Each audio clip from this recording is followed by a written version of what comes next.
This behind one of the Manchester wood Mount Equinox on that side, and into in ritual protection and enchantment by gunsmith John Dowd in Goshen, Connecticut.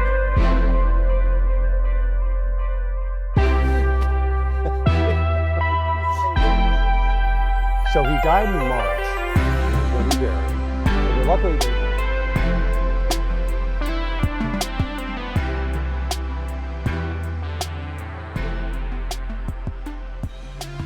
I'm Benjamin Stone Roberts.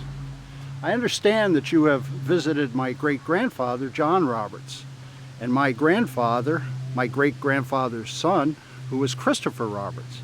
Christopher Roberts had a large family, but his eldest son was Martin. Martin grew up in the area known as Robertsville. It's north of here. It's where North Street comes out to meet 7A, right up near the Manchester View Motel. Big family, it's still in existence there. Martin had 3 accomplishments really in his lifetime. One of them was he ran a stagecoach route from Boston to Peru to Landgrove to Manchester through Robertsville onto Salem and onto Saratoga. He ran that. Then the second big accomplishment, he became a general, another general in the Roberts family. And his third accomplishment was that he became a Grand Master in the Masons. So he had quite a life, and he was my father. I myself, Martin's son, Benjamin Stone Roberts, and the Stone comes from the fact that Martin, my father, married Betsy Stone of Arlington. So it's Benjamin Stone Roberts here. My career was very simple. I went to West Point.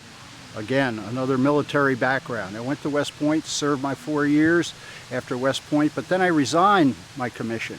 I became a civil engineer. I went to around the world helping people. I actually went to Russia and helped Russia build the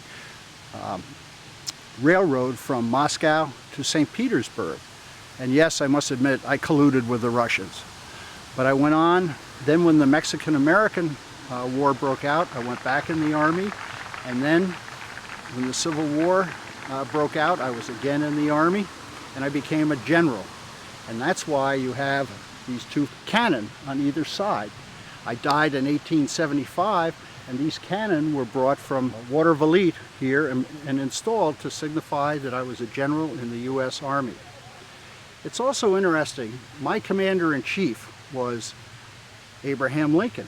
It's very interesting that about 40 years after I died, another person who was from Manchester here, a famous resident, Robert Todd Lincoln, who was Abraham Lincoln's son, because he was in the military, he was also had as his commander-in-chief Abraham Lincoln. So both of us had the same commander-in-chief. And Robert Todd Lincoln was actually interred down here in this temporary vault for about 5 months before he was taken to Arlington National Cemetery. Well, I guess that's it for 4 generations of Roberts, 3 generals, very successful Green Mountain Boys, and so on.